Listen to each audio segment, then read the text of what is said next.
As there's a drive in a deep left field by Castellanos, it will be Oh a man, home it's run. 8 o'clock. And so that'll make it a... I don't need the spotlight. I shine just fine. Hi, I'm Karma, and yes, I am a bitch. BravBros. Good evening, everybody, and welcome back to another episode of BravBros, your favorite podcast from the bros for everybody, for whoever wants to listen. I am your co-host, Steele Russell, joined as always by the one and only Mr. Shoots Magoots. What's up, dude? Wild week. Great week. Not actually a great week. I just remember that the Sixers lost last week. Yeah. Fuck me. Why did I have to remember that? I was like, this is a great week. There's so much going on. We've got so much momentum. We've got VPR to talk about. We're pumped about talking about that. I was like, let's just bypass everything and just get right into the episode. And then I'm like, shit, something bad happened this week. We're not going to talk about that. Whatever. You already brought it up. But we don't have to you know. Look, I've been looking forward to recording tonight because I needed a little pick-me-up. I didn't have a bad day, but I had a long day. I was at the gym. I had clients this morning, and immediately after that, I had to do my patio because I made a patio. I built a patio on my side yard, and it's been a fucking disaster. My end of things was great. I did my job. I dug the fucking hole. I put the gravel and I put the sand and I leveled. It took me forever, and I got the pavers. And I talked to the guy. I was like, are these going to be delivered tomorrow? Because if not, I'm going to try to stick them in my truck. It might break my truck, but I'm going to stick them in my truck. I'm going to get these home because I'm going to finish this damn patio. Don't worry about it. They'll be there tomorrow. Okay, no problem. So I go home, and a lot of people don't know, if you've never made a patio, you have to lay the sand perfectly level. You got to scrape this shit with a 2x4 where there's other 2x4s holding the sand in. And I did that. Okay? I did that. It took me forever. And you can't leave the sand too long because shit happens to the sand and then it gets unlevel. You know what happened? A damn fox played in the sand and took a big shit right in the middle of it. So that's what I had to spend my day doing, was re-leveling it, laying the pavers down. It looks fantastic. It But does. Yeah, I can attest. Even Thank though I didn't notice it when I walked by it. But yeah, it's okay. It's okay. Maybe it looked so good that you just assumed it's always been there. probably. I'm just going to go with That's that. a good point. But that was, look, I'm excited to talk about the episode. Let's not talk about the Sixers. That's a good call. Let's just move past that. Move past It's it. baseball season. There's a lot of Eagles chatter going on. Like, we got other things to focus on other than the gutless, heartless, whining, Softest little team in the league. soft team, the 76ers. Yeah. I digress. Anyway, we we had a little watch party last night. did. It was lovely. And I, to my credit, You kept your cool. I did, Honestly, I'll yeah. give you that. Like, honestly, if you've listened to us in the past, you know that Steele, when he watches these shows, tends to get very animated, might throw his notebook across the room. I actually saw somebody comment on something and accuse me of being the person that throws the notebook. I was very offended. Yeah, no, Shooter's calm, cool, collected, always when we watch the shows. Yeah, maybe I've got my shoes on the couch, but that's a different issue for a different day. I mean, I just think it's ridiculous that you would come into somebody else's home. Like, I understand that we're best friends. I understand that, like, my casa is your casa, mi casa es su casa, Yeah. so they say. But would you go to your house and stick your shoes? Like, I didn't put my shoes but then on the couch. you They were do close. I this was whole- lounging. You do this whole thing where you're like, they're 2 inches off the couch. I saw the sole of the shoe touch couch fabric multiple times, Nope. sir. Didn't There was happen. more than once that the sole of your shoe touched my couch. Well, anyway, let's not get too far away from the watch party because it Oh, was right, a lovely right, right. watch party. It was a nice watch party, and let's start out with some plugs first because we're going to get sidetracked. You know how it goes. Plugs.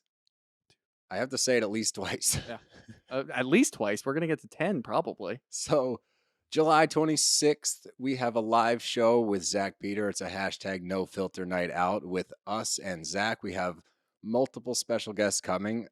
They are guests that you do not want to miss. We can't announce them yet, but trust me, you want to be there. The first show Just was think like geography wise where we're going to be.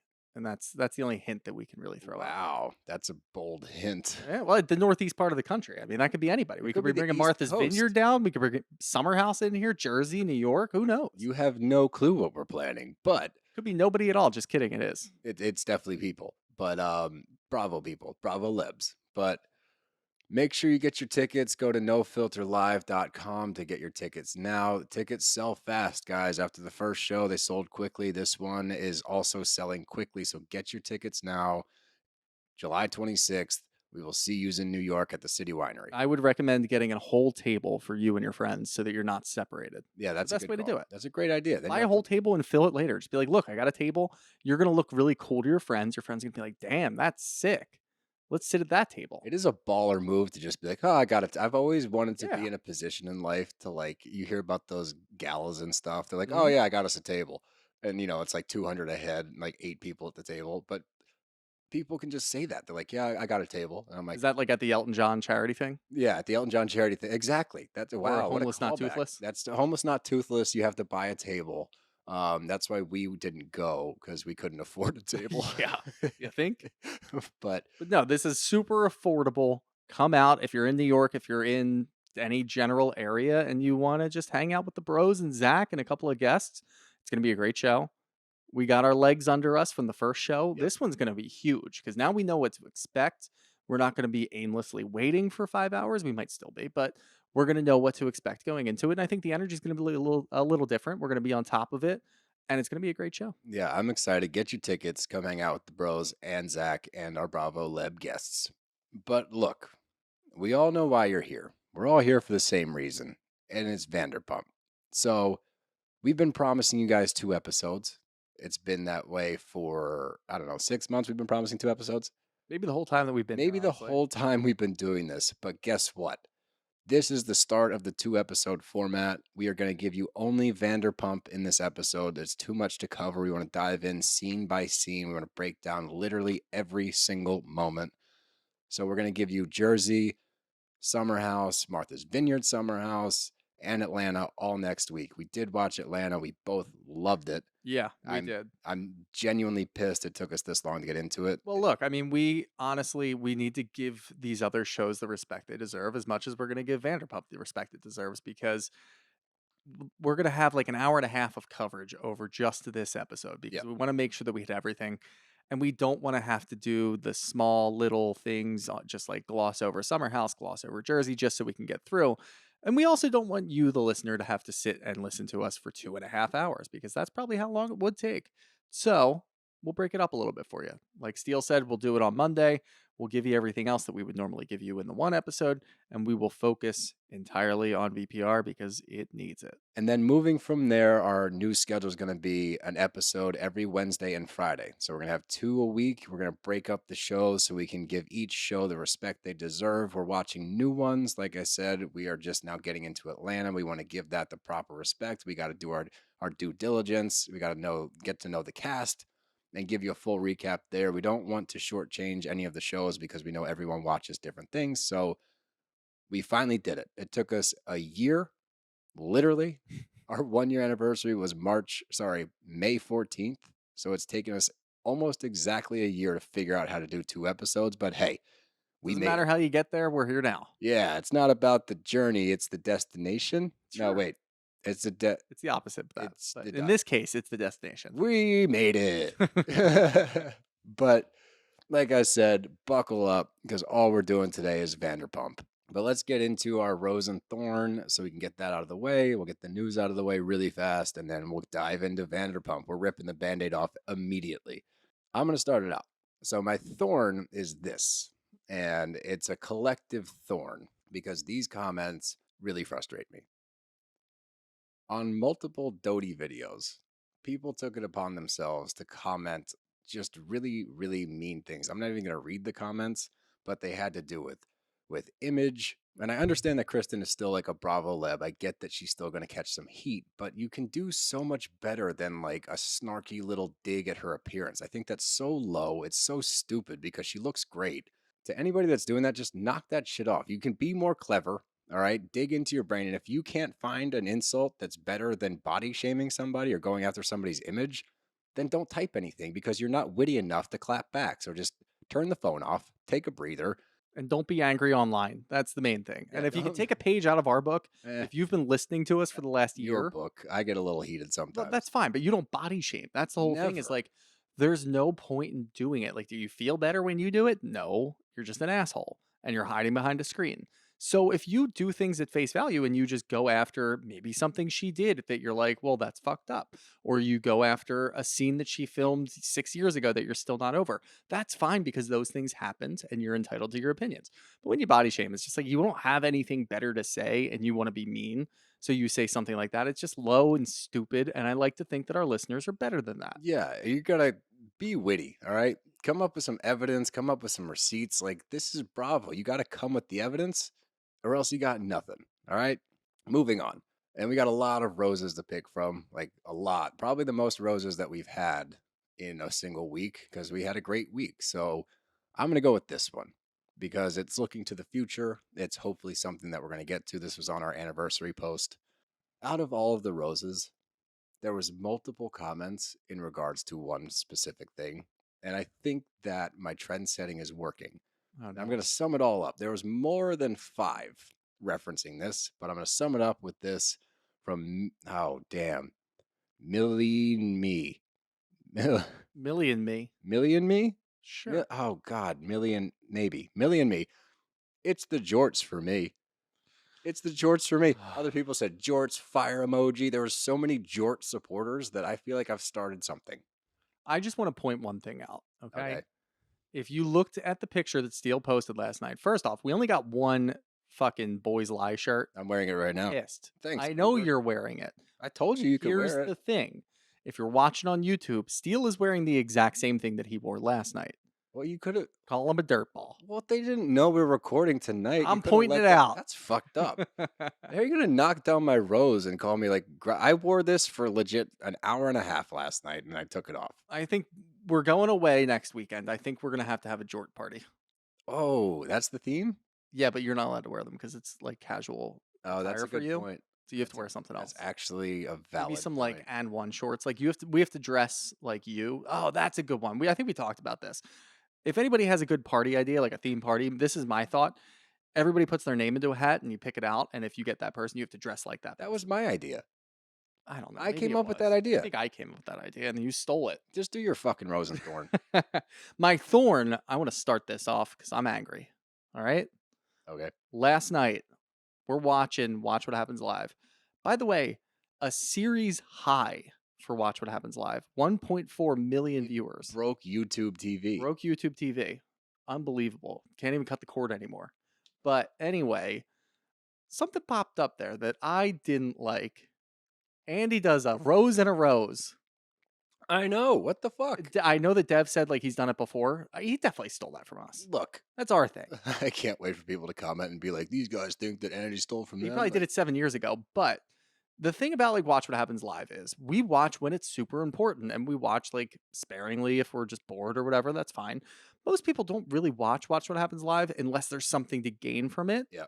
So yeah, maybe we missed it in the past, but I saw it last night and I'm like, this is fucked up. This is stolen directly from the bros, and I'm angry. Imitation is the highest form of flattery. Okay, sir. maybe I'll get there. The stages of grief. Anyway, Rose. Let's A couple get of really good rosy. roses, but one actually just came across my desk, if you will. This one comes from Twitter from Louis Vuitton Mistake Noki Doki. Really like that one. I like Noki Doki. Yep. At BravBros always have a really sort of face value take on shows that is most. Hold on. At BravBros always have this really sort of face value take on shows that is almost wholesome to us vets. Watch What Crappens is more meta. They know what game the ladies are playing because they've had more experience. It's such a good combo. Both views are great. I love when we see something like that where we're first off, being put in like the same category as Watch What Crappens is awesome. It's huge. Yeah. It's I mean, huge for they us. are a mainstay. They've been doing this for a long time. They do a Everyone great knows job, them. and we Yeah. recognize that. It's just always so nice to see, one, we're in the same realm as them. That's crazy to even think about. But two, this person didn't knock anybody down. No, They didn't it say was- one was better than the other. They Yeah. just said they're both great. And that's what we try to portray on this end is just because you like one thing or don't like another thing, both can be great. Yeah. No, honestly. And we are great. We are great. But you know what? It's a really good point to make. I think all the Bravo creators, like in the Bravo realm, kind of have a rapport with one another. Like we check in, we like to talk shit to each other. It's a really fun community. But It's a really good point. There's so many options out there, and they're all pretty great. So I really like the idea that Eddie from Martinis with Eddie said that Bravo should have a one-off show where it's just all the podcasters that would, or oh my. content creators from Bravo, stick them all in a house and just see what happens, put them on a boat and see what happens. That would be awesome. Is it time?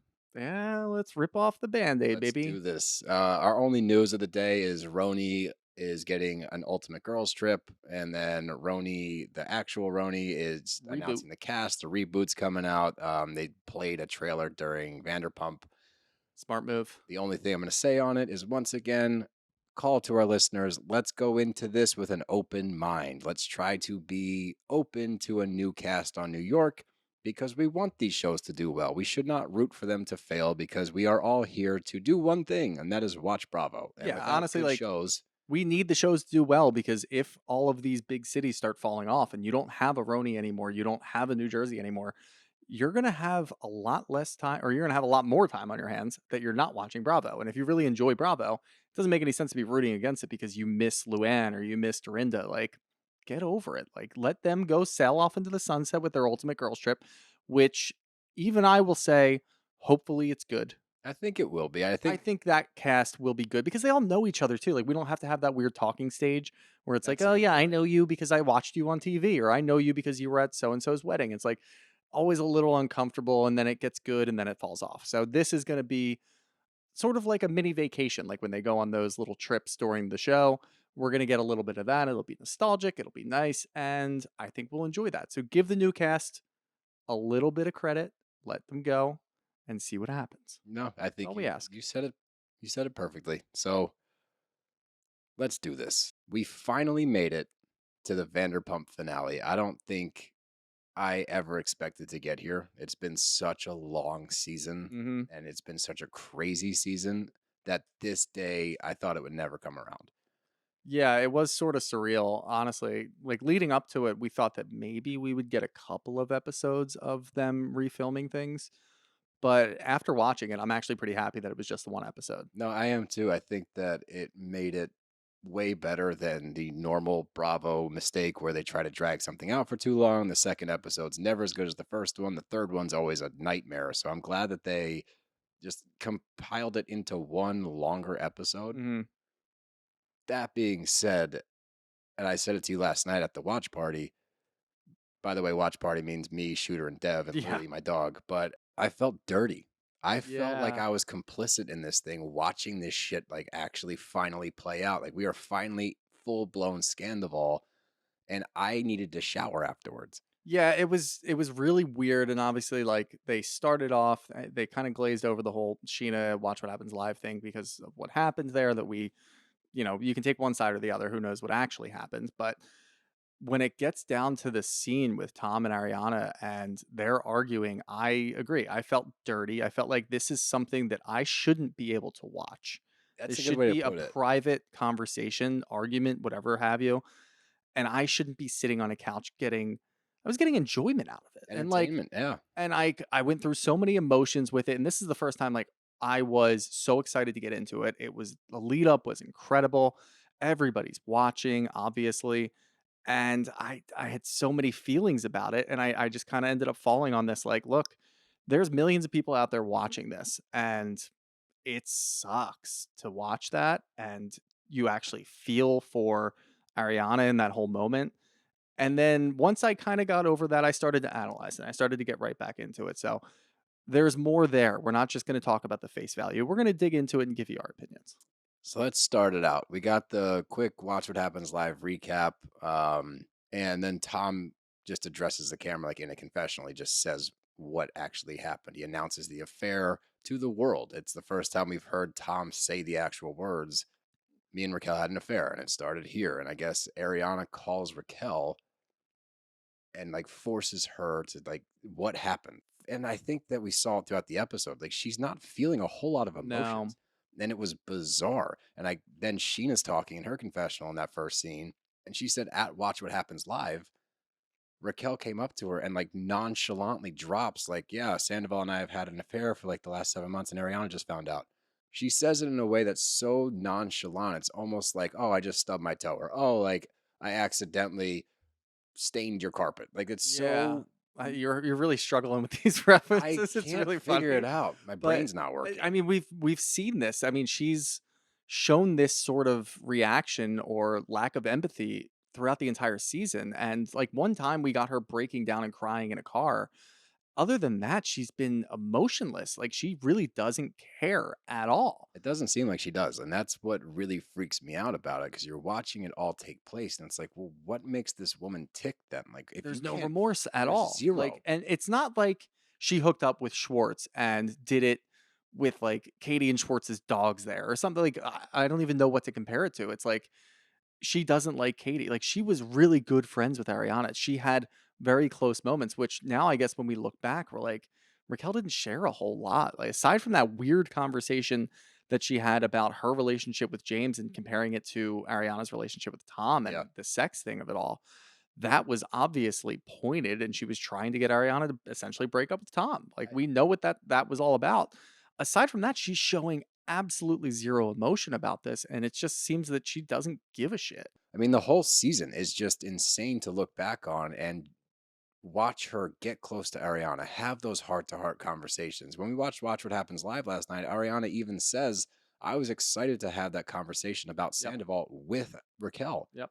which is awful because Raquel, like you said, is just standing there trying to give her reasons to break it off with Sandoval or trying to maybe make herself feel better because, well, if you're not going to give it to him, I am. Like, I don't know what her goal was there, but when you look back at all these scenes, I couldn't get that part out of my head. Watching all of this take place last night, I couldn't get it out of my head. Like, wow, while this is all happening, Raquel is buddy buddy with Ariana. And Yeah. that is demented. Like, And that's the a whole different time, level. like, I just looking back at how we viewed her and how we talked about Raquel, we were trying to explain it, and we're like, maybe she's just really, really dumb and just doesn't get it.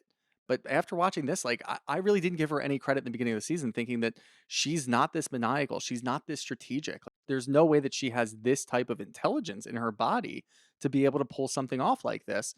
It just doesn't make any sense. And then watching her last night, I'm like, she's fucking evil. She's just ice cold. She's Yeah. evil. She's maniacal. There's so many adjectives you can use to explain her, but we're at Tom and Ariana's house, and they're finally having the conversation. They're finally addressing the affair. And this is the clip that we've seen multiple times. It was the teaser that we got leading up to this. And I think the biggest thing that impressed me the most was how collected Ariana is and like how easily she's able to like access examples and use evidence and kind of go back at Sandoval instead of just being a ball of emotion. She's fairly pragmatic at her approach. Yeah. And I was impressed with that. But when he starts to talk back to her, I don't understand how this is his thought process. He's like, I'm sorry, I didn't want to hurt you. It's like, bitch, this has been going on for 7 months. 7 months. You didn't want to hurt her. His second excuse is it just happened and then it didn't happen for a while. It's like, what does that mean? You're arguing that because of the duration of time that you had your one night stand to when the affair went like full blown, there was a gap there. So what, you get a pass? Yeah, the whole thing seemed, and you kind of touched on it. We know that they had a couple of weeks, and I know that we do this a lot, but they had a couple of weeks to kind of get this out. And while I said earlier that I felt really dirty watching this, I can understand that this has got to be like the 20th, 25th conversation that they had. And here we know they still quote unquote live together, even though obviously Ariana is going on a world tour, which is great for her. But we know that they have had conversations, and she even references it later where she says that Tom threw a beer can in the backyard. Like, that's him being angry, which is so fucking funny to picture. I can picture him. Oh, I can picture it You perfectly. know his throw sucks. Oh, yeah. You know he throws like an idiot. Oh, yeah. No, it's more of a shot put. But my thought process during that was, like you said, like, it's very collected. There's a lot of good points that are made. So either one, this is the best editing I've ever seen Bravo do, or really any fucking reality TV. I've never been able to see something like that. Or they've had a couple of days to prepare, and they've had the big fights, the huge emotional fights that you're referencing, where she was just a ball of emotions and Tom was crying or trying to figure out a way to kind of snake out of Or it because fake that's what cry. he does, or fake cry. And I really do think that they sat down and they're like, look, we're going to be rolling in a couple of days. Obviously, they didn't sit down together and talk about this, No but shit. they got to figure out, all right, this is the point that I want to make to the viewers to be able to see this. And Tom gets to think, this is my chance to maybe try to spin the narrative a little bit and make it look like I'm the victim here because I was in a sexless marriage and I had to deal with all of this. And I feel like she never supported me. So I was the one who went out. Whatever bullshit he wanted to spew. My second thought was that Tom used ChatGPT to come up with any sort of explanation or all of his apologies. So like I dug even deeper and I reread his apologies and I'm thinking this motherfucker definitely went into AI, ChatGPT, whatever, and typed in, so I'm Tom Sandoval and I need to apologize for all the things that are going on, because people were doing that. They were chatting with AI talking about the Tom Sandoval thing and said, explain it to me. And AI was able to do that. So Tom probably saw that and went in and said, let me have ChatGPT just write an apology for me. That's why the first apology didn't have Ariana at all. It was just all about the store or the fucking bar. And then in this scene, I felt like the points that he was making didn't really make a whole lot of sense. They were kind of all over the place.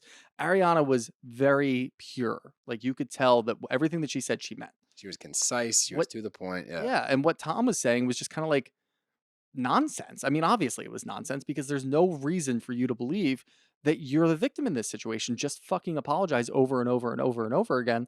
And then if you want to, you're in love with Raquel, then move out and break up with her. You should have done that 7 months ago, buddy, but you didn't. And now this whole thing's a fucking shitstorm. And I feel like it's just really tough to watch, but it was really funny that popped in my head. And I'm like, oh yeah, this motherfucker definitely did that. Love the idea that Sandoval's PR team is just ChatGPT. Oh yeah. He doesn't actually have anybody on his team. If you're a PR team, maybe there's definitely some scuzzy like PR teams that are like, oh yeah, we're gonna get a lot of money out of this one and just control this narrative.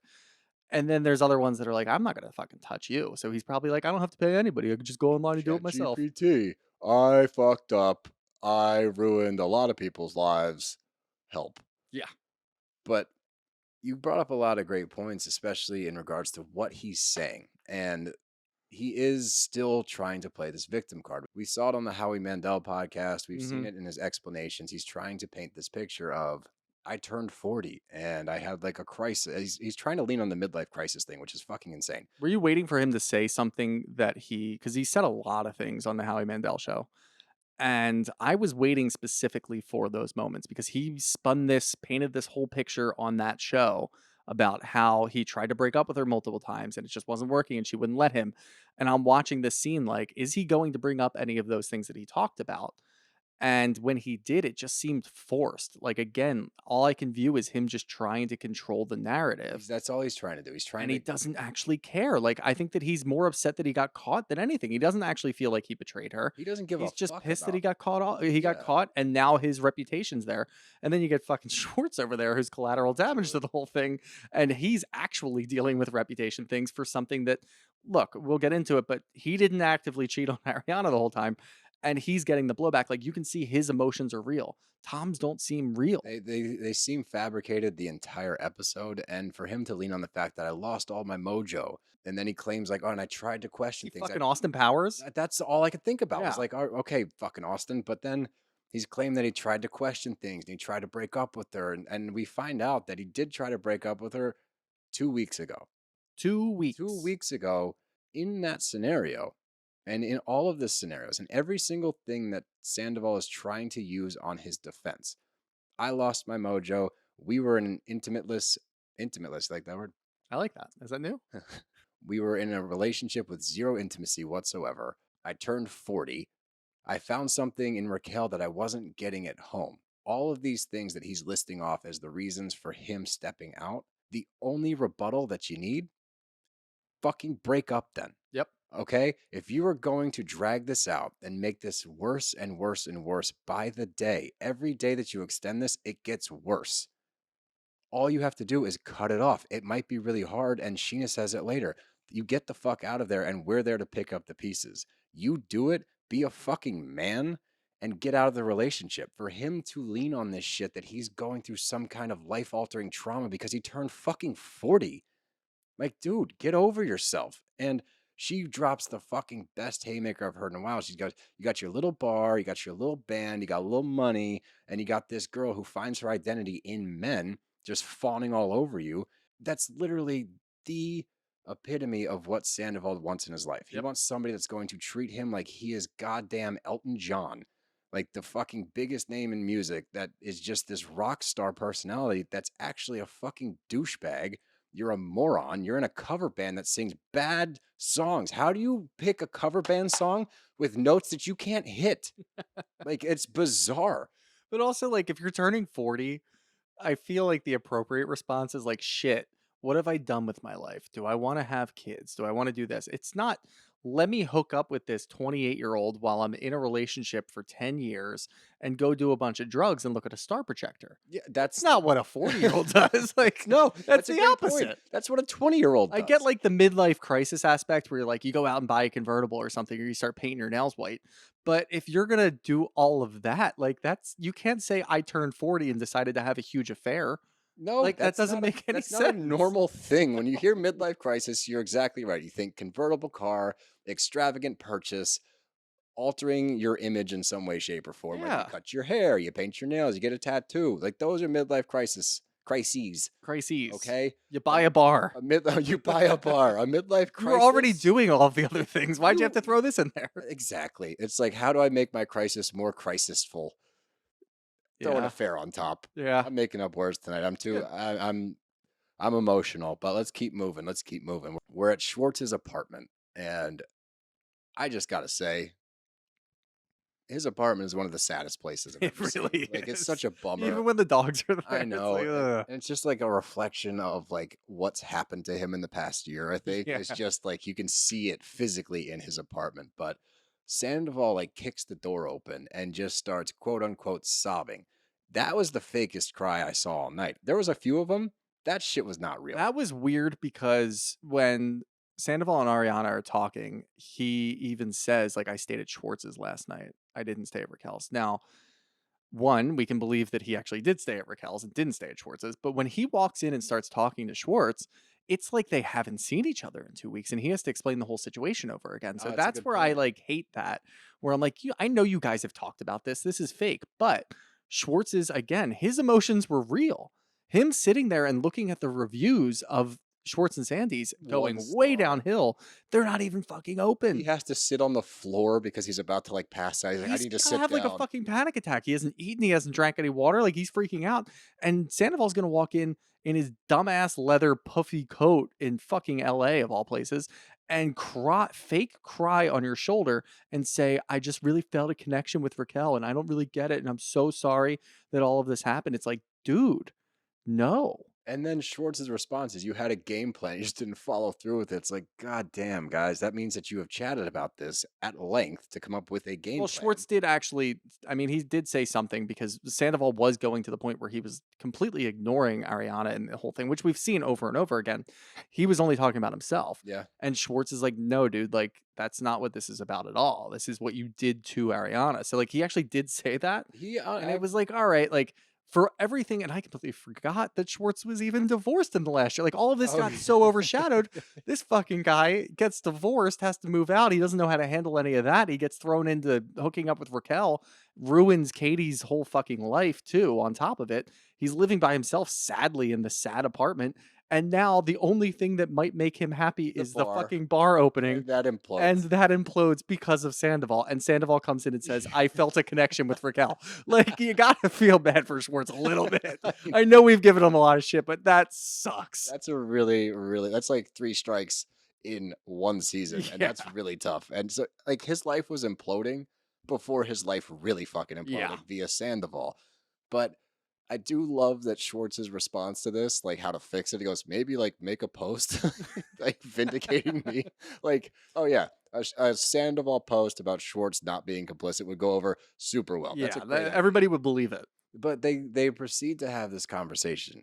And every time I see Sandoval talking, I'm like, there's no way he can make this worse. Like, we are at absolute rock bottom. We're at the bottom of the Dead Sea. Like, we can't get any fucking lower. He gets lower. He then goes, I wanted to tell her, but I got the vibe that she didn't want to know. Wait. You think that she knew that you were having an affair and she like subliminally was like, yeah, we're going to keep this on the down low. I don't need to know about it. You do your thing. I'm not going to ask any questions. I think to her credit, like she definitely knew something was going on. She was suspicious. Yeah. But she did say like, I would She Like, questioned him. the fact that Sandoval was like, no, that's the thing that Schwartz said. Sandoval said to Schwartz, yes, if Ariana thought something was going on, she should have followed me. That's on her for not following me and to figure it out. And then Schwartz goes, you can't put that on her, Yeah, dude. that's when he defended her. Yeah. Thank God, because that's what I'm saying. I can't, in my brain, I can't wrap my head around. You could have caught me. Like, this is your fault. All you had to do was tail me one time. And then we find out on, like, Watch What Happens Live. She's like, I did have his location. He was at Schwartz's, which means that all of this nefarious activity could have been happening at Schwartz's. Or This he is was like where- dropping his phone off at Schwartz's or something, you putting know it in what? the mailbox. And then Anybody going. else, I'd be like, there's no way he would take the time to do that. He definitely would. did that. I wouldn't be shocked. Or he at would all. he would have Raquel meet because they had sex in the car. But He here's, probably had sex in his car you know what I think? outside of Schwartz's. Genuinely, I don't think Schwartz clean at all. I think he knew way No. longer. And here's what I think. I think Schwartz took Sandoval's phone. I think he'd give him his phone and he would go to Raquel's and he would be like, yo, take my Probably. phone. I Like, I think that think makes that he sense, yeah. knew way more than he knew. That's like for the people that are out there that are saying like, I mean, we do understand like Schwartz is not going to rat on Sandoval. We know that. That's, but people are defending him saying like, they're boys. Of course they're going to do that. Like, he's not going to rat him out. Like, what do you expect from Schwartz? This is what I expect from Schwartz. I expect him to be further complicit Yeah, I to agree. the point that he's going above and beyond to help, aid and abet He's aiding and abetting. Sandoval to go over to Harboring a Raquel's house. Like, fugitive. there's one thing where it's like, oh yeah, I knew that they hooked up, but I didn't think that I was gonna like. It was just a one-time thing. He told me, he assured me, and I wasn't gonna spill the beans. I was gonna have my boys back. Like, no, that doesn't sound very believable. Maybe the next step where it's like I kind of thought this was going on, but again, I wasn't gonna bring it up. No, I expect the highest level, which is you were helping them. Do Yeah, you were this. aiding and abetting. And that's where I fully expect Schwartz to be. So that's a little rough. Well, I mean, I think the thing we can't gloss over either, him and Ariana were really, really tight. She was a groomsman in his wedding with Katie. Mm-hmm. Like, they had a relationship too. And I think that that's what we saw in Watch What Happens Live after the fact is when you can tell there, because during the episode, when they have that conversation at the bar, I'm like, oh, you know what? Maybe there's a chance that these two could figure it out eventually. Like, maybe they could be friends again. They left it on a note where Ariana legit says, like, we were great friends and I can't be friends with you anymore. And that makes me sad. And that's a bummer. And I was like, you know what? Maybe they find their way back. We saw and Watch What Happens Live. It's like, oh, you know what? No shot. She's clearly out on him. And she's definitely found out more. Clearly in that moment, she's found out enough to be like, he knew he was helping. She called him a flying monkey. Yep. Like, she's one of Sandoval's flying monkeys. Like, he is on the payroll. That's it. So this is when we get the crew kind of rallied around Ariana, and we saw the Instagram post of like one by one the different friends coming into the house, and this is the first time that we get Ariana breaking down chronologically what happened and when it happened. And I guess the affair started, and Raquel framed it on the phone call with Ariana, goes, it happened after the girls trip, and Ariana very, very quickly is like, no, it happened after Charlotte died. Yeah. That was what happened at the girls trip. My dog died. You fucked my boyfriend. Like, whoa. Well, that was, and in the first scene, Sandoval said like, oh no, we just like, we made out once. Like the first time that this happened, we made out. And we remember that it happened right after the girls trip. Yep. And we remember that he had sex with her and then was locked out of the house. So we remember all of that. And the way that Sandoval was talking to Ariana about that, he was completely pushing that aside. Yep. And I'm like, where did that all go? Because usually when we hear that sort of information, that's a lot to make up. There's a lot of specifics in that situation. And then that's when Ariana says, like, no, they fucked in the car. And then Tom forgot his key, and I had to let him in immediately after. This is like, when I started feeling dirty. yeah, exactly. Like that was, and even though we knew that happens when she said that out loud, it's like, oh God. Yeah, it's just disgusting because you know what happened? I immediately could actually see it in my head, like Sandoval, like getting out of the car, like brushing his greasy ass hair back, like doing his zipper up and like stumbling towards the front door and like knocking on it. And poor Ariana gets out of bed to come let him in, and he's just like a disheveled, greasy worm with a mustache. Yep.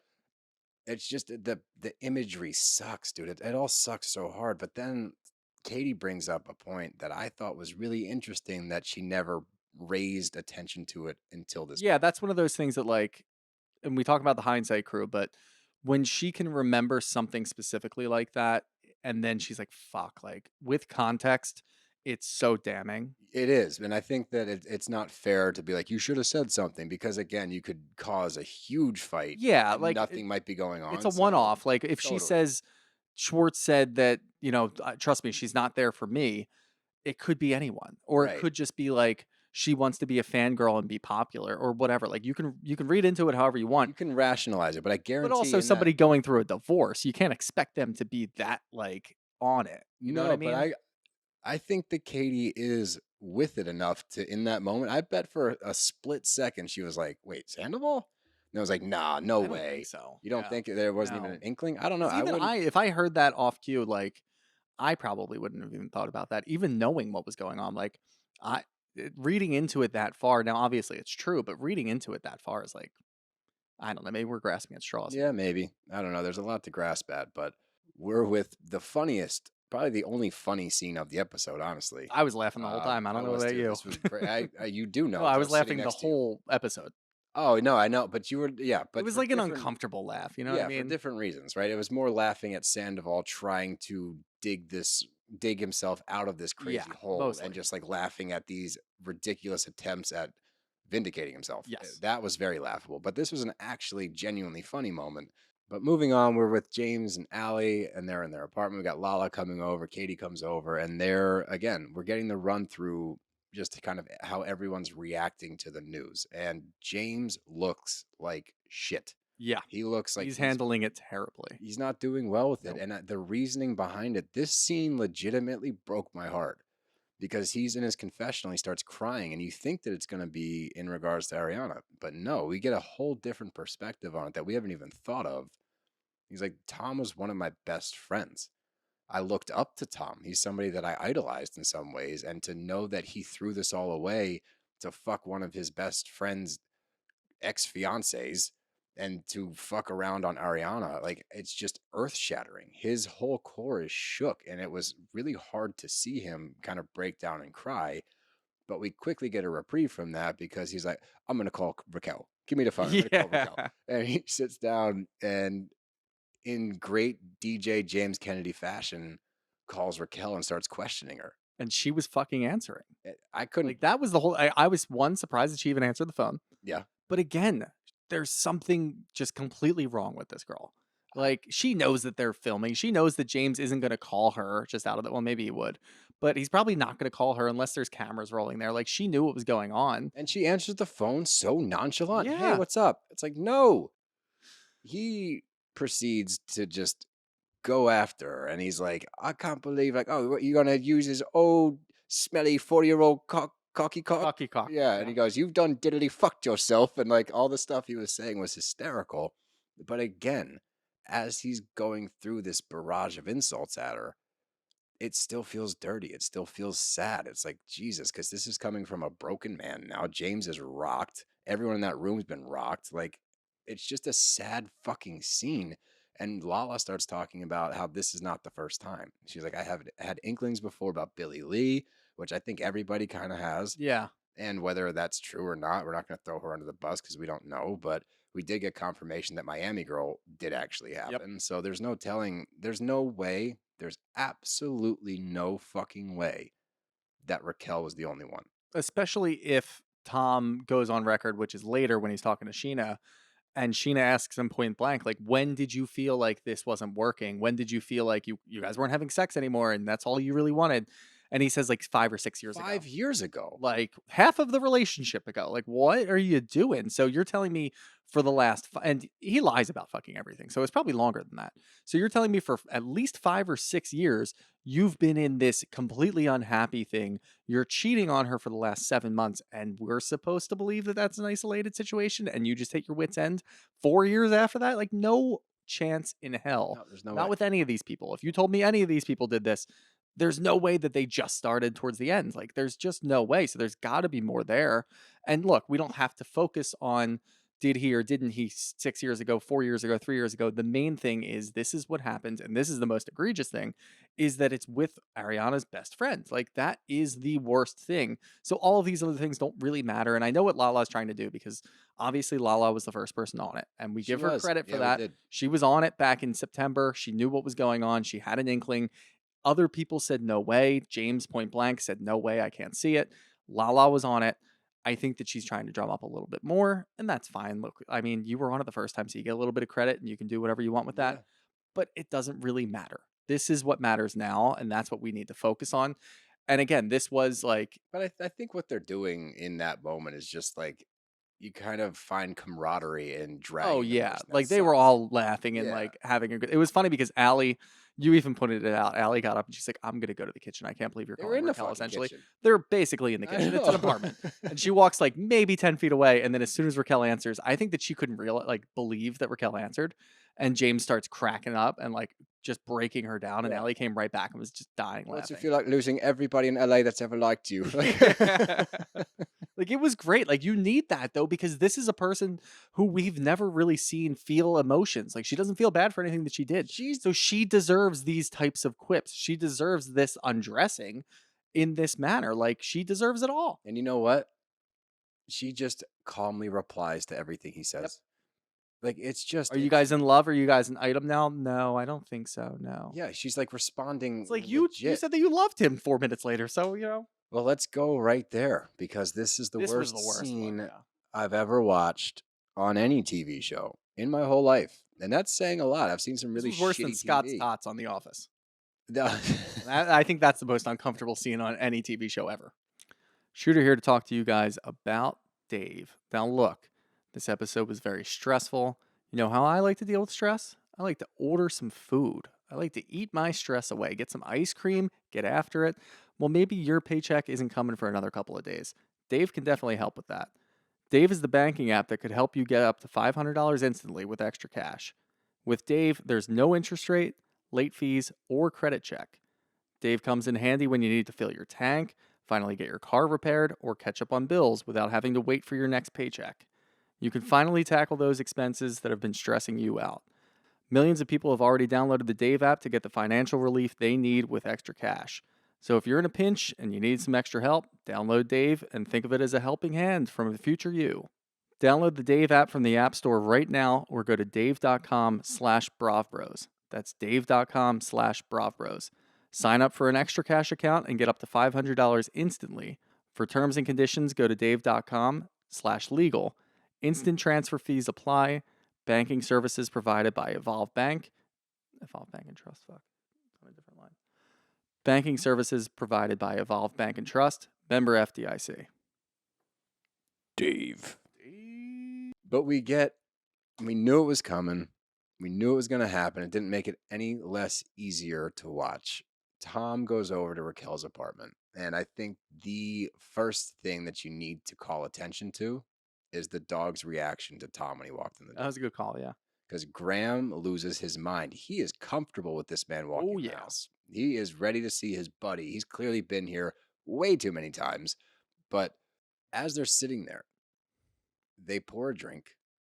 And this is also the whole vibe of this scene from their perspective. What they're trying to put out is this tragic love story gone wrong, where they're just misunderstood. Like, we're going to get through this together. This is like a fucking movie. We're the underdogs, but we can do this, Raquel. Our love is pure. That's the vibe I get. I got from that them. same vibe too. I was thinking this is like a husband who's promising his mistress that he's going to leave his wife Right. and like, I'm going to leave my kids and we're going to go run away. Like, that's what it seemed like. And when he walked in and he's like, I guess it's all, out in the air. We're in hell together. Cheers to that. Cheers. It's like, what the What are you fuck? fucking cheersing for, you dipshits? Like, don't you dare clink glasses in this moment. You two should be sitting there going, I wow. get it if like Raquel has no remorse and whatever, but Tom being the person to do that and say cheers to her, He doesn't. he have- clearly doesn't care. He doesn't have remorse. You know what Tom cares about? Tom cares about one fucking thing. You've touched on it a little bit already. He cares about his reputation. Yep. He cares about how he's going to come away from this looking okay. That's his sole focus. That's why he continues to double down on, we were in an intimate, free relationship. We weren't having sex. We weren't doing anything together. It was a business relationship. He's leaning on that because he still sees a way out somehow. And I honestly think that Raquel feeds into that somehow. I don't know how, but I feel like every single weird notion that he gets in his stupid fucking brain, She just sits there and goes, "You're She's right. a yes man. You're right, Yeah, I mean, 'cause there's Sandoval." no way that she's delivering any substance of conversation. And when you really break it down, Tom doesn't want substance of conversation. He wants to be the conversation. So he will talk on end about whatever fucking thing that he's obsessed with at that moment. And He she's wants gonna to get into acting, and Raquel's like, absolutely, like You're like I would love Leonardo to watch. DiCaprio. Yeah, like I want to get my band going. I love your band. It's so good. I go to all their shows. I want to make sure that this bar is open. And I was thinking about doing that. Like he can just talk for hours, and Raquel will just say yes the entire time. There's no way, for whatever reason, she's able to be this unbelievably like backstabbing, but also deliver no substance to any conversation I've ever seen. Nope. And we then have to watch them say "I love you" to one another because Raquel misheard him. And then she goes, "I love you too." He goes, "I said they love you, but I love you too." And I was like, God damn it. I don't want to watch you two say that to each other. And then we get a total flip of the script. And I can't believe this chick had the nerve to say this shit. She's like, "Am I really going to put my life on the line on somebody that cheats on somebody they love so much? Mm-hmm. Are you fucking kidding? You're going to question his moral compass? Do you know what you've been a party to?" Well, no. I kind of get it. Like I was surprised that she even said that. Well, look, if it had been an affair in which like this was a third party, not Yeah, in the you don't friend know group, who this and is. she's yeah. like, "Oh, I would be a little worried." No, this is a girl that has been taking it upon herself to be best friends with the woman she's fucking over. I also So love no. she has absolutely no wherewithal to realize that her life is already well off the line. Yeah, you're Like you've already gone through it. You're dead. You're done. dead. Like no one cares anymore. Like You're toast. there's no way that you can come back from this at this point. You think that maybe carrying on a relationship past this is going to be the dicey move? Like you're an idiot. No, yeah, like you're- that's so stupid. this part of it, the part where you two date now, that's the easiest part of this. I think 'cause so. Everyone's expecting it, and honestly, most people are probably hoping for it just to say, like, you know what? At least If they're gonna fucking do in all this, love. yeah, if they're gonna burn the world to the ground, at least they love one another. Yeah. That's the only saving grace you have. And instead, you question this guy while you're being buddy buddy with his girl while fucking him. You suck. You both Yeah, suck. that I was hate that it. was unbelievable. I mean, the whole scene was just unbelievable. Well, let's keep going. We're with LVP. I told you we're going to go scene to scene. We're doing all of it. We're with LVP and Ariana at Villa Rosa. Big shout out. You pointed it out last night. Big shout out. Ariana's lounge clothes, Sick. baller as fuck. So cool. That sweater in the first scene was awesome. The sweater that she showed up at It LVP's was that, with like a was bomber jacket sick. kind of deal. Yeah, she has great. She got swag, dude. She has a lot of swag, and I'm jealous. Yeah. to be going through this and still looking cool, I think that speaks a lot to who Ariana is. Yeah, no, for sure. I mean, but that's one of the things, and we talked about it earlier. You and I even discussed it when we were watching it last night, just during commercial breaks. Which, by the way, again, Steele did a great job. He didn't talk. Honestly, his wife talked way more than he did during it. We both Ooh. shushed her. Dev She can probably hear me. with the call out. Yep. But we do actually see, like, obviously, we have two juxtaposed scenes with LVP. Mhm.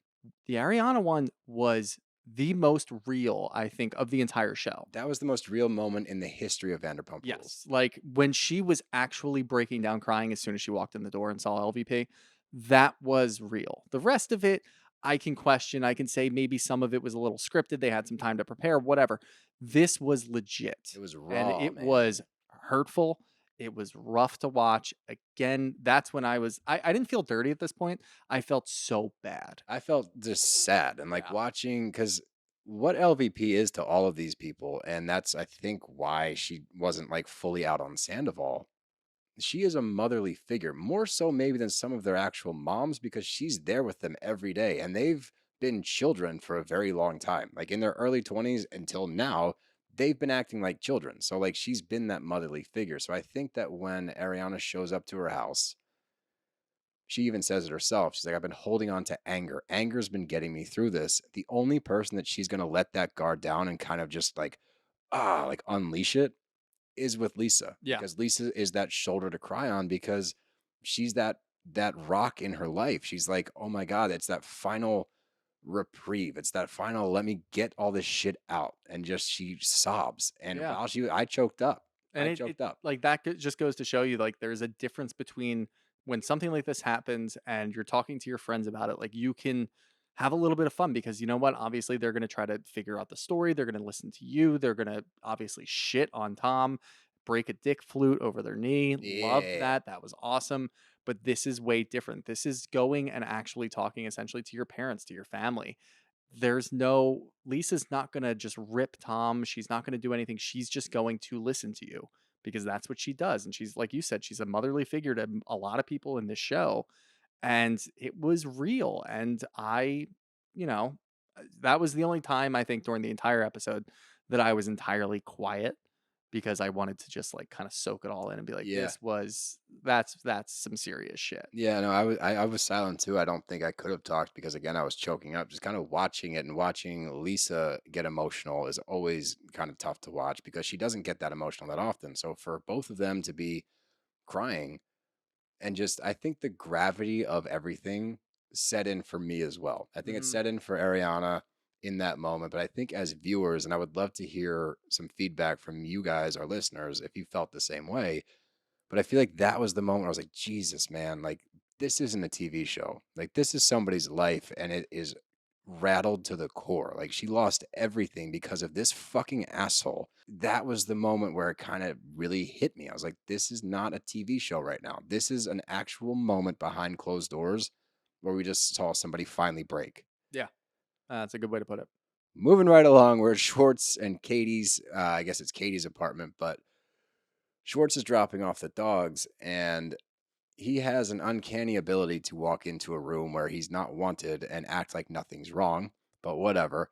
He He walks. was wanted in that. he- That was he the was- first time that she didn't Whoa, just whoa. immediately kick him out. I don't she mean it- had an agenda, but Right. I don't mean it that way. I mean more so he walks in like all hunky dory, like, oh, look Oh, at the yeah. dogs. You're so cute. Blah, blah. I'm like, dude, you're in the doghouse. No pun intended. Stop entering rooms like you're not an enemy of the state. yeah. Because you are at the time being and still are to this day. So, like, don't act nonchalant. I did love that he goes, "Can I just have a Coke or something?" And he pours then a he pulls Coors out Light. Coors Light. Pours a Coors Light Again, in like pouring a cup. Coors Light into a cup, like just drink it out of the fucking can, dude. All you have to do is poke a hole in the opposite side of the lid, and that bitch goes down real fast. You just poke a hole at the bottom of it and shotgun it. No. That would have been funny if he That just shotgunned the Coors Light and then got into it. But they sit down to chat. Katie wants to know when he knew. And of course, she can tell he's lying right away. He says, I found out like a month ago, a little over a month ago. And she's like, bullshit. Bullshit. And we already know that he found out about the one night stand way, way back. Yeah. I believe that he knew the entire time. I don't think there was any gap in between him knowing about the one night stand and then finding out a month later or a month before this scene that it was happening again. I think he was party to it the whole time. Yeah. And she keeps going. And I love that she says to him, surprise everybody, shock the world, and tell the truth for once in your life. And we talk about the Schwartz mask all the time, this puppy dog shit that he does. I can't believe that in this moment, he still holds on to that. Who are you protecting? Because Sandoval didn't give a fuck about you and all this. He doesn't give two shits if the bar fails. He doesn't care if you fail. And I can tell you right now, he still doesn't give a fuck about those things. Because where is he right now? Raquel's. Not in this scene. In present time. He's touring the country, playing shitty He likes the venues. attention. Yeah. But my point is, if he cared about the bar and if he cared about Schwartz and if he actually cared about anybody but himself, he would be in LA trying to fix it, trying to put a Band-Aid on the bar so that Schwartz doesn't lose everything. By the way, Sandy, you fucking dick, your parents are in the hole for $250K because you took your mom's retirement fund. Yep. And you're playing with your stupid band in bumfuck Texas playing Electric Boogaloo or whatever the fuck that song is, Electric Love, to 20 fucking people and then posting on Instagram, thanks for the 2,000 people that came out last night. And it's like, bitch, we've got the Instagram live feeds. Everyone's in the stands. There's 30 fucking people there, 20 of whom are there with signs saying, go fuck yourself. Team Ariana, I hope you rot in hell. Woo! Ooh. The only offensive part of that was bumfuck Texas. Aren't you from bumfuck Texas? Yeah, so I can say that. Okay. Yeah, you get it? I guess I can't say it. No, you can't. Shut your fucking mouth. Let's keep going. Doute. We finally get the Doute scene, and there wasn't much here that I think, oh, you know what? There's no way this was a conscious choice by production. What? I think that we witnessed the 5 stages of grief during the episode. No. Wait a I minute. mean, Andy did ask her afterwards. I know he did, but I He want didn't know what they were. Hold on. Let me look these up because I Anger, think I can do this. acceptance, bartering. Bartering. Bartering's one of them. Bartering? Bartering. Bargaining, you Oh, dickhead. I thought it was bartering. All right, here they are. The 5 stages of grief: denial, anger, bargaining, depression, and acceptance. I think we saw each of these 5 stages in this episode. And A little messy, but I could see it. if Yeah. Bravo did that intentionally, bravo to them. But we definitely, I don't know if we got denial. There was no denial scene, and I think that would. Could have been a denial scene in the beginning. Again, we didn't Okay. get to see like the first There 2 we weeks. You know what? Maybe let's go with that. Maybe we'll go with the denial being that she didn't dig. She had some inklings, but didn't dig. Yeah, and then we Okay? saw the anger in that first scene. Anger in the first scene. Bargaining. Bargaining's tough. What does bargaining entail? More like if I do something differently, this could change, I think. Okay. I So think you start to think about your past actions and trying to all change right, well, we'll leave those. bargaining out because she did nothing Yeah, wrong there was here. nothing So bargaining bargaining's out. about that. Depression for sure, and acceptance. I think that that's what this scene was with Doute. I think you kind of get this lighthearted scene with an old friend, and we talked to Kristen in our interview or our crossover episode with her a couple weeks ago. And if you haven't listened to it, go give that a listen. But we talked about how they got reconnected as friends because we really didn't know. Like, Yeah. I didn't know what the journey was to this friendship they have. But while they're together, it was delightful. Like, obviously, It's just with weird. a grain of salt because it's a sad But setting. also, we knew going into it, and that's what we talked to Doute about on our interview. And she was talking about how Bravo just chose not to show them getting to a friendship. They They filmed it, decided to. They filmed it and decided not to show it, which is crazy. which Because is wild because like we like redemption arcs. We Totally. like to see that. And also, this scene probably would have hit a little harder definitely. if everybody in the Bravo verse or everybody that's watching on TV knew that they were friends. Because I understand from a lot of people who obviously didn't watch the interview or they don't know what's going on, when they see Doute show up, they're like, what the fuck? Like, why? They're not cool. Like, are they just kind of bonding over the fact that Tom cheated on both of them? Which they are to They an extent. did in a funny way. It But was they don't like- know that they're also friends. So it's really tough. And again, Doute's not on Bravo. She hasn't been filming with them. Obviously, she came back now. So who's to say that Ariana's not talking to Doute a lot? Like, it would have She hit a little is. bit harder if Oh, I we see what knew you're that saying. they were friends. And Yeah. that's kind of hard to see because it does kind of look like sort of like they're just kind of placating the whole situation and being like, this will be fun. Let's have Tom's 2 ex-girlfriends that he cheated on and have them burn an effigy. It's like, okay. But you know But what I got out of it? It helped Ariana. I think it did too. She had a good moment with Doute, and they shared that. I think that painful laugh, that painful joke of our ex-boyfriend, was a moment where she actually like felt lighter. It's like, Jesus Christ, like what a Dark mess. humor helps. Yeah, like a ha ha, Sure does. holy shit moment. And I think that the burning stuff, and she was writing down stuff on rolling papers, which was hysterical. Yeah. Did you notice that? Yeah. The whole scene, again, I'm glad it was in there. I'm glad we got to see it. I do wish that there was more of a background on how they reconnected, but it was nice to see Ariana just kind of take a deep breath for a second with a friend, and they seemed genuinely close, and I like Mhm. that too. But we got to keep going. We're not even close to done yet. We're an hour into this bitch. Keep but on trucking. now we get Tom and Lisa. Tom goes to Villa Rosa and is not greeted very warmly at all. She said it's not a hug moment right now. I don't want to set the tone for this conversation with that. I took this scene differently than you did because, and this is in no Oh, yeah, you did, way yeah. a defense of Sandoval, because I think his panic attack was real, but I think the reason behind the panic attack wasn't him realizing that he was no longer going to talk to Ariana. It wasn't that he's losing his relationship with Ariana. I think that sitting there with LVP and her breaking it down to him, I think he finally realized the gravity of the situation. I think he had an oh shit, my life is a mess moment and had an actual panic attack. Wrong. just Honestly, wrong. I viewed him as a 3-year-old throwing a tantrum and his mom's just trying to ignore him and ignore him and ignore him. And he's going to keep crying and he's going to keep carrying on and it's going to get way more theatrical. And eventually you're going to have to come over and be like, Tom, it's going to be okay. That's exactly what I viewed. I feel like he wasn't getting the attention. He knows that Ariana was there and he knows how LVP probably handled that. as she should have.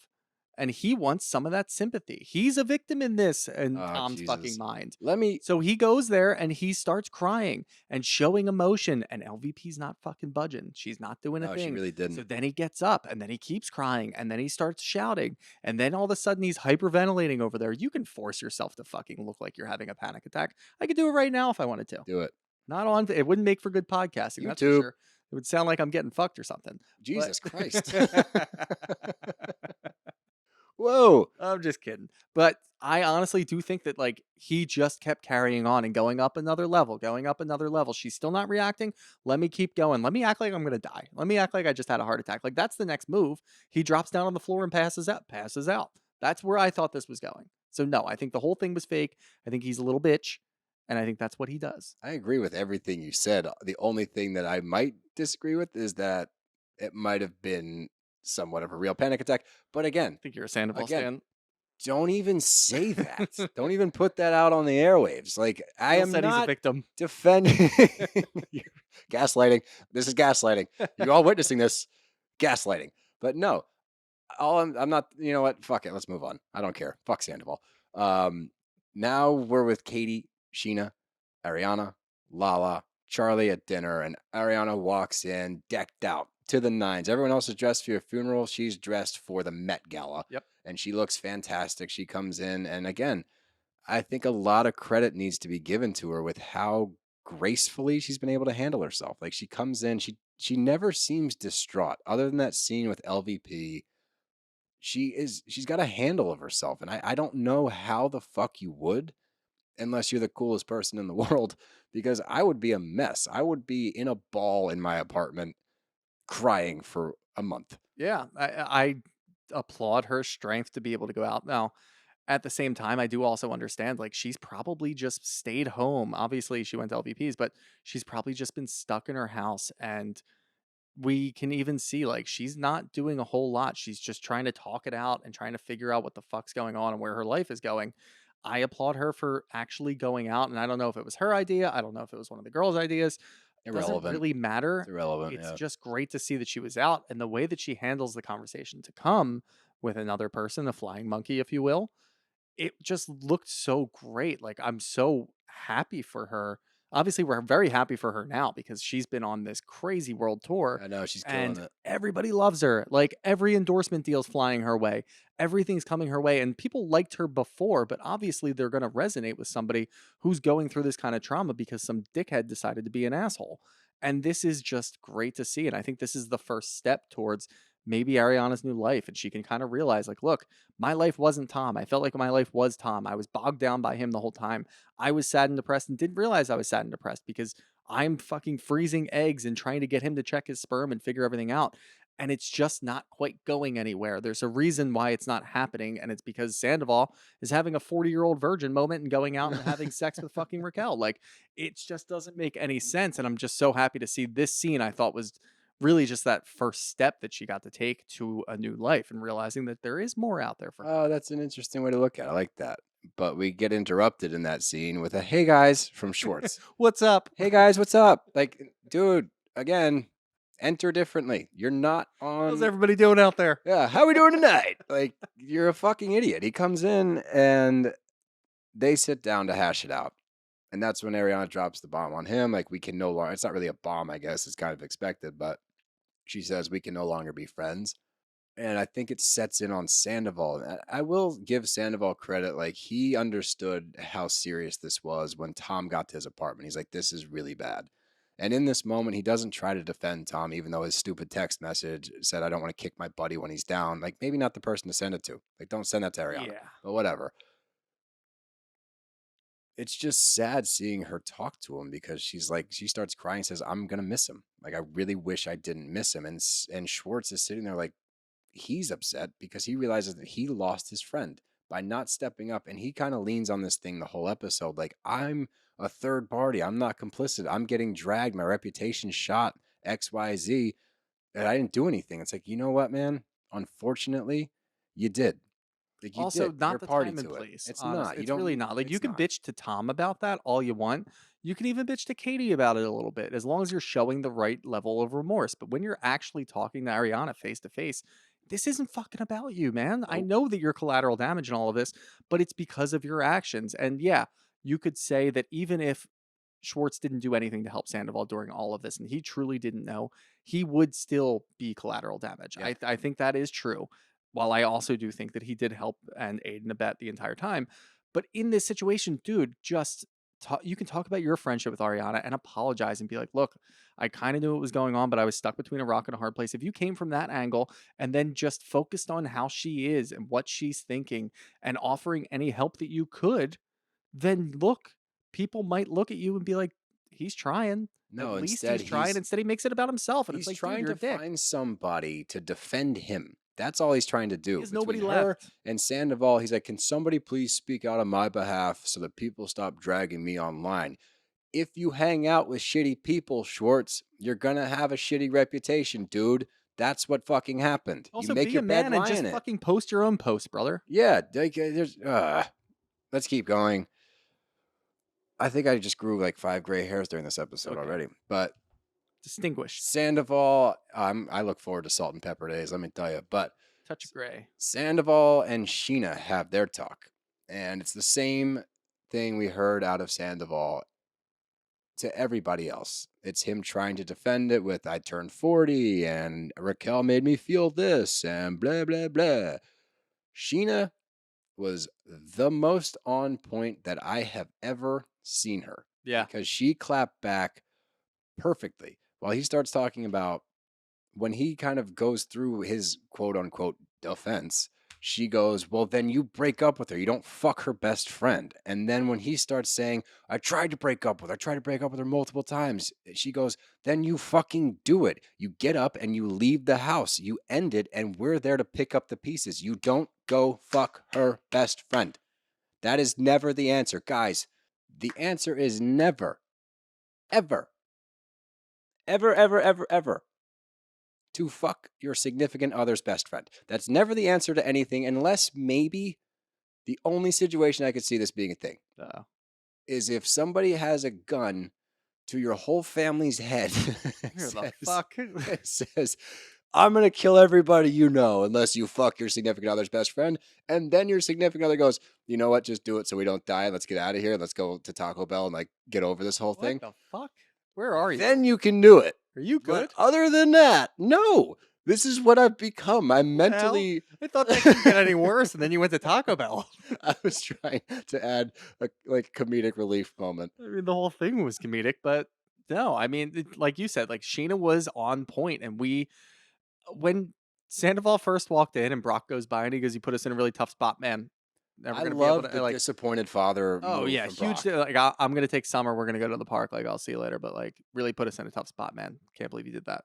Boom, done. Awesome. So good. Awesome. Because that was Brock's best moment. Because too. if Brock sat down during that whole thing, I don't know what he would have said, but he's said some things in the past. This season's been a little bit of a good season for Brock overall. Maybe it's because he's not on a whole lot, but the scenes that he's been in have been great. And that was the best way to do that. That was and perfect. Sandoval, the little worm, just put his head right down. No eye contact, of course. And when that first happened, I'm like, do we need this? Like, I'm starting to think about the other things that I want to see. I want to see more with Tom and Ariana. I want to see more with, as bad as it was, with Sandoval and Raquel, because I want to see how that fucking works and what makes them tick.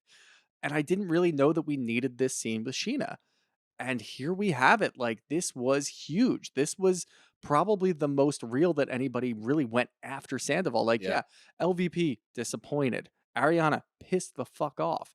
But you're not going to get a whole lot from that. This was cutthroat. This was real. This was legit. There was a lot of pain. There was a lot of anger. There was a lot of sadness coming from Scheana's end of it. She could understand pretty much everything, and she was so right the whole time. She never missed. It was a great fucking scene for Scheana, and I'm happy that we have that. I am too, and she, like you said, she never missed. Everything she said was on point, and then you forget how close they were. That's the whole side of this that we saw throughout the episode. I think because this past season, we've been looking at Tom like such a piece of shit. Right. That we forget that he was actually friends with everybody. Everybody. Like, we've been overanalyzing every situation with him and Raquel, but we're not looking at like James. I was surprised when Lala brought up, like, I think that maybe it's Sandoval and not Schwartz. And James said no. I was like, what the fuck? Like, why? Are you not seeing this piece of shit over here? Which, to be fair, like, you did like them in the past. I always thought that Sandoval was a little bit of a douchebag, so I could see it, but I didn't think he was capable of this. But I could kind of see it, and I'm like, why do people fucking like this guy? But they were really close, and that's part of it. Like it brings it all back in, and you're like, oh man, like you guys were really fucking close. James, Lala, or not really Lala, but James and Scheana were super close to him, and it hurts them so bad because they get it from both sides. They're really close to Ariana too. They've known her for so long. It just really sucks. And that I feel like for the whole episode, though those moments were the most real Yeah, overall. for sure. And this was, look, it lived up to the fucking hype. It Like we did. were It pumped for did. this. We didn't know what we were going to get. We thought maybe we get a couple episodes. We still have the reunion to get into, of course, but we really didn't know what to expect. And this delivered. It delivered, and again, we've talked about it before. It sucks that this is what we're looking forward to watching. But I will say, and just to touch briefly on like the Watch What Happens Live, I know we've already talked about it a little bit, but while this is kind of grimy to watch sometimes, like it feels kind of gross to be looking behind this curtain and seeing somebody's life just shattered. Being able to see Ariana last night on Watch What Happens Live, living her best life, is she still going through some things? Absolutely. Anybody would be. There's no way you can go through this and come out unscathed and be able to move on this fast. She's obviously going to still have some ups and downs, but to see that she is doing well, to see that she is actually happy, that she is being able to move forward is refreshing. I think that at the end of the day, LVP said it best. This is going to be a beautiful thing for her. I think that that fucking worm of a human was holding her back.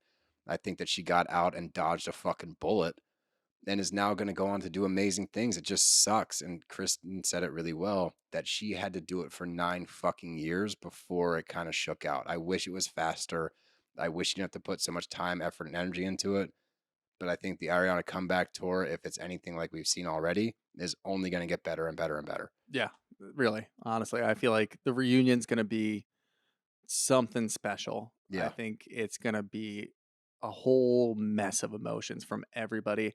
And obviously, you know, we might get annoyed at some people because they're just using the spotlight. But when it comes to Ariana, like whatever she does is fine. Yep. If she wants to go over there and slap him across the face, I fine condone by it. me. She wants to go ahead and just rip him apart and share every personal detail that he confided in her on live TV. Ooh, do that one. I'm in on that. I like I that don't one. care what you do because whatever the fuck you want to do, you're good. You're good. You have a fucking green light to go ahead and do whatever the hell you want, and not one person is going to say you're wrong. Nope. And if by they the way, do, they will be kicked off the internet probably. Yep. I think that's how that works. Yep. Woo. Should we even do Jersey and everything else? What are we at? 100 or hour 20? 22. Should we just do a long VPR thing and then do? I can come over Sunday night and we could do. We got to recut the intro a little bit then. That's fine with me. All right, let's just do that. And then we got to do the factor thing. No, it's not factor.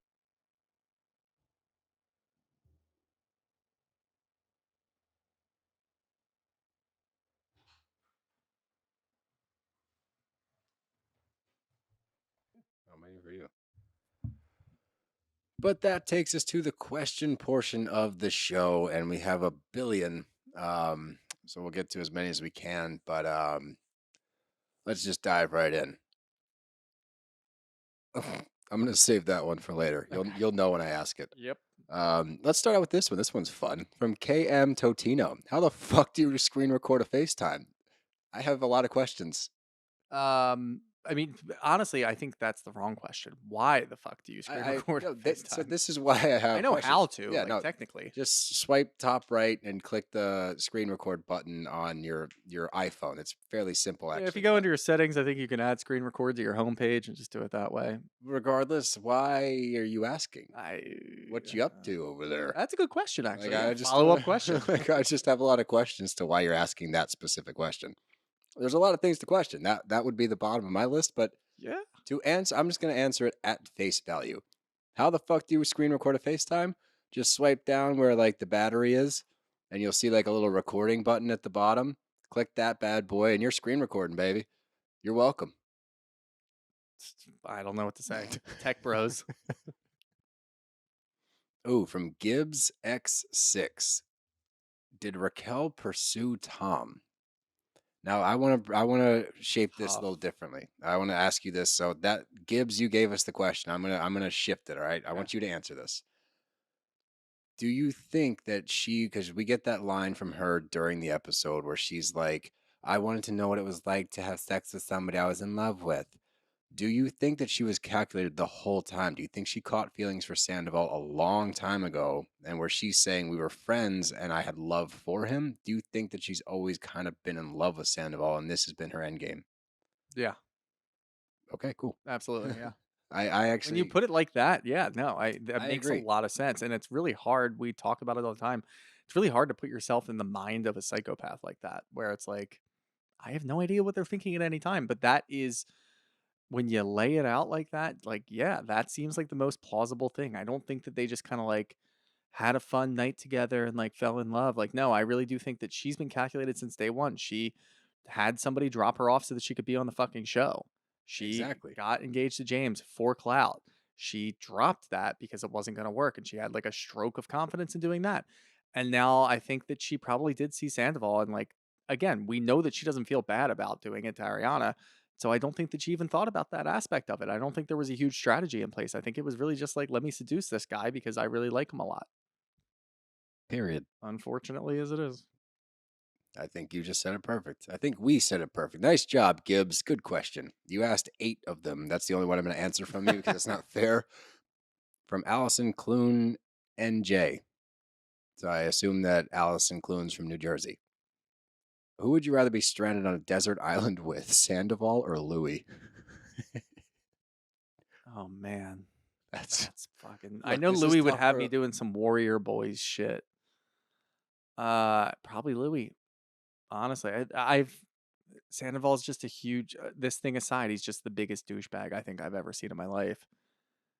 Louis might actually be a little entertaining. At least he'd be off the walls. He might try to fight me a couple times, but I'm going to say Sandoval, but here's why. I'm pretty does he think sure he's cute? that he's kind of cute, and I wouldn't mind being on. No, I think that Sandoval is a gigantic pussy. I don't think he's going to do anything. I think I can put him in his place immediately and be like, that's your side of the island, that little hovel over there. You see where all like the coconuts and like I think Louis would rotting fish for you trees. though. I think Louis But would cook here's a the- meal. I don't want to deal with Louis shit. I know right now, Louis and I would fight. If we were stuck on an island together, they would be a fight. Either of them though. Like I'd probably No, fight see, both of them. Sandoval, I think I could just call him a bitch, tell him to go sit in his corner, and he would oblige. So that's my yep. I'm staying. Then you lose a set of hands that could help don't you need it. build shelter. I don't need it. You And see that patio out there, big boy? I don't need any help. Put me on Naked and Afraid. I'm ready to go. I don't Oh think my they're going to God. make the delivery to Wait the a minute. desert island. Wait a minute. What? No. And you're derailing. I think Louis could do it too. Oh, look. We You got just thought about Louis naked. tangent. No, now I did though. Oh, from Joanne Shaw. I like this one. Who do you want back for next season of Vanderpump? Overall, Yeah, like let me ask run it a it different back, way. everybody. Right, same. Run Yeah. it back. So you got to bring them all back. They're filming in like a month. Yeah, they start immediately. They gave them no time. I do know they left the door open for Jax and potentially Doute, but according to Kristen herself, she has no intention of coming back. Yeah. Jax on the Jax other will be hand, back in a heartbeat. He's already back. Yeah, he's doing the fucking peacock thing. But all of them, bring them all back. We need to see it run through. You can't give those two an out. And if No, they Raquel's decide, still. I think they're waiting to see what happens because she's still, I guess, on her retreat or whatever. But like, she went MIA. what's the over under that she comes back? Like Pretty when? good, right? No. Oh, you mean if she's absolutely gonna come back? right? There's no doubt. She's nuts. Yeah, I think she Like comes this- back. yeah, I think they no, she's both definitely come coming back, and I think that we get a villain narrative that's gonna get this show another 2 seasons. Yeah, because they're in love. They broke up allegedly, but I don't. Yeah, believe it on for the a day of second. the finale. Yeah, Okay, so sure. Yeah, convenient. at least do it the day before. Oh, this is a really good one. This is an introspective one. If you were in Schwartz's position, what would you have done? Would you have spilled or hold the secret? Let's assume he knows because we went into it in great depths. Let's assume he knows as much as we think that he does. Spill the beans. Absolutely. You have to. If you know that much, like that would eat me up inside. I can't even say confidently that I would say it to like help Ariana in the situation or I guess like eventually like pseudo, but like I would be so guilt ridden, I wouldn't be able to hold it in.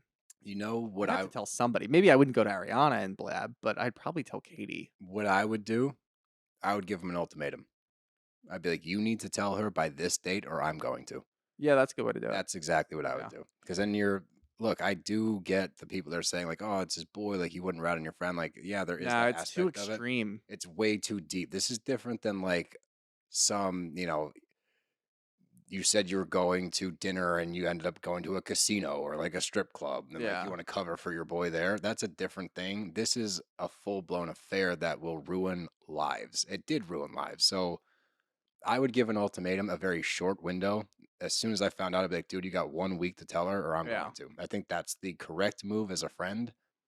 If there is a correct move here other than just flat out telling her. I can tell you definitely that what Schwartz did is not the correct No. move. They both of the times, I don't know what the correct move is, and I don't know if there is one, but I am saying that definitely that whatever he did is not the right move.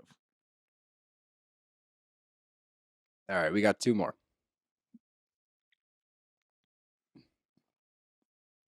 This one's going to be easy, but we haven't gotten one in a while, so I just want to read it. Boink, Marry, Kill from Kate Quenzer, a OG listener, Bravo OG. Boink, Marry, Kill, Schwartz, Sandoval, James. This is easy as shit, but whatever. We've done this before. We did it before all of this dropped. Well, now you got to boink, marry, kill the 3 of them. I mean, got to kill Sandoval. That's the only answer. I don't think that's ever changed. Nope. No one should marry Tom. Yeah, marry James and I guess boink Tom if you have to. But yeah, you're gonna anger bang Schwartz. Yeah, there you go. You're gonna marry James, and you're going to light Sandoval on fire. Yes. There you go. That's the answer to your question. And the last one is what I was talking about from Jamie McCoy. I think I said that right. I love that you said you weren't going to tell me which one it is, but I would know anyway. Well, let's play the hindsight game then. Since you two are close friends with a business, how would you two handle a scandal? I guess we kind of addressed it already. I'd sue the pants off you. It would be see if you were jorts under all those straight up lawyers getting involved immediately. No, I would buy the house next to you, and I would shine a spotlight in your windows at all times. That's how you would handle a scandal? Yeah. Okay. Petty as possible. I would go to your apartment when you weren't there. I would put a walkie-talkie in a very obscure spot, and I would play obnoxious noises very quietly so that you would have to ask people, like, did you hear that? But you've heard it so many times that you definitely know it's there, but other people wouldn't notice it because it's that quiet. But I would just keep playing a little annoying sound, and you'd be like, what is that? Did you hear that? Haunt me. What? You're going to, I guess you're going to drive me crazy. Dead. Yeah. Haunt you? No, if you put a walkie-talkie somewhere, play some ghost noises. Ooh, no. Oh, man. But look, that's all we got tonight. Let's do our MEPs, mental, emotional, physical, spiritual. My MEPs are depleted. I got nothing left, coach. Yeah, we got hopefully a relaxing weekend ahead of us. And try to recoup to bring you episode 2. This is the official start of our 2-episode schedule because it'll be episode 1 of next week. Well, it'll be episode 1 of next week, but this is the first branch of the 2-episode series because we're just doing Vanderpump today, and then Monday we're doing the rest of the week of Jersey, Summer House, all that good stuff. Atlanta, of course. We're, like I said, we did watch it. We love it. We are really excited to talk about it. You'll get the full recap on Monday, so get ready for that. Anything else? You got anything else? Nope. We did everything right. I got nothing left. Follow us on everything. Make sure you subscribe on the YouTube, John. Give us a little click. Just hit subscribe. Help us out. And last but not least, of course, July 26th, City Winery, New York City, the main City Winery. There's a couple questions as to the location because there's a couple. It's the main City Winery, July 26th with Zach. Come on out, get a ticket. It's going to be a blast. We're really excited. I can't wait. Genuinely. Me neither. Other than that, you got anything else? Nope. See you bitches Monday. BravBros are out of here.